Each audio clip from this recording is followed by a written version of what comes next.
ಅಂದರೆ ಇವಾಗಲೇ ಅಂದರೆ ಫಸ್ಟ್ ಲುಕ್ ಬಂತು. ಅಂದರೆ ಒಂದು ಫ್ಲವರ್ಸ್ ಎಲ್ಲರು ಹೂಮಾರ ಅಂತ ಹುಡುಗಿ, ಹಳ್ಳಿ ಹುಡುಗಿ, ಅವಳೇ ಕೆಲಸ ಮಾಡ್ಕೊಂಡು ದುಡಿತಾ ಇರ್ತಾಳೆ. ಅವಳು ಅವ್ರ ತಂದೆದೇ ಒಂದು ಜೀವನ ನಡೀತಾ ಇರುತ್ತೆ.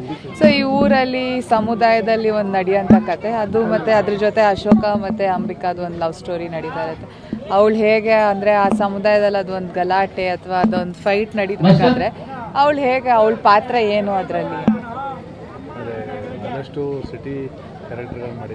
ಇಲ್ಲ ಇಲ್ಲ, ಬರೀ ಹಳ್ಳಿ ಕ್ಯಾರೆಕ್ಟರ್ ಜಾಸ್ತಿ ಮಾಡಿದ್ದೀನಿ ನಾನು.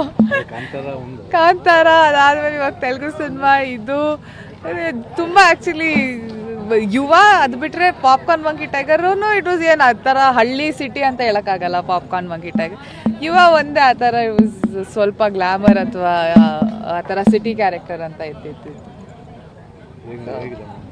ಚೆನ್ನಾಗಿದೆ, ಶೂಟಿಂಗ್ ಮಾಡ್ತಾ ಇದ್ದೀವಿ ಎಲ್ಲ ಹಳ್ಳಿ ಕಡೆ. ಫಸ್ಟ್ ಸ್ಕೆಡ್ಯೂಲ್ ಅಲ್ಲಿ ಚಾಮರಾಜನಗರದಲ್ಲಿ ಮಾಡಿದ್ವಿ, ಇವತ್ತು ಇಲ್ಲಿ ಚನ್ನಪಟ್ಟಣದ ಹತ್ರ ಮಾಡ್ತಾ ಇದ್ದೀವಿ. ಸೊ ಚೆನ್ನಾಗಿರುತ್ತೆ. ಅಂದರೆ ಊರ ಕಡೆ ಬಂದಾಗ ಅದ್ರ ಎಂಟೈರ್ ವೈಬೇ ಒಂಥರ ಡಿಫ್ರೆಂಟ್ ಆಗುತ್ತೆ. ಅಂದರೆ ಸಿಟಿಲಾದರೆ ಯಾರನ್ನೂ ಮಾತಾಡ್ಸಲ್ಲ, ಅವ್ರವ್ರ ಕೆಲಸ ಅವ್ರವ್ರು ಇರ್ತಾರೆ.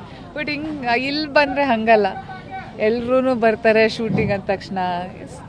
ಕಮ್ಯುನಿಟಿ ಫೀಲಿಂಗ್ ಯಾವಾಗಲೂ ಈ ಥರ ಜಾಗಕ್ಕೆ ಶೂಟಿಂಗ್ ಬಂದಾಗ. ಹೌದಾ? ಸೊ ಅಂದರೆ ನಾನು ಅಂದರೆ ತಾಯಿ ಈ ಕಡೆ ಇಲ್ಲಿ ಮಳವಳ್ಳಿಯವರು, ಬಟ್ ತಂದೆ ಕನಕಪುರದವ್ರು. ಅಂದರೆ ಬರ್ತಾ ಇರ್ತೀನಿ ಇಲ್ಲ ಅಂತಲ್ಲ. ಬಟ್ ಅಂದರೆ ನಾನು ಊರಿಗೆ ಹೋಗ್ತೀನಿ, ನನಗೇನು ವಿಲೇಜ್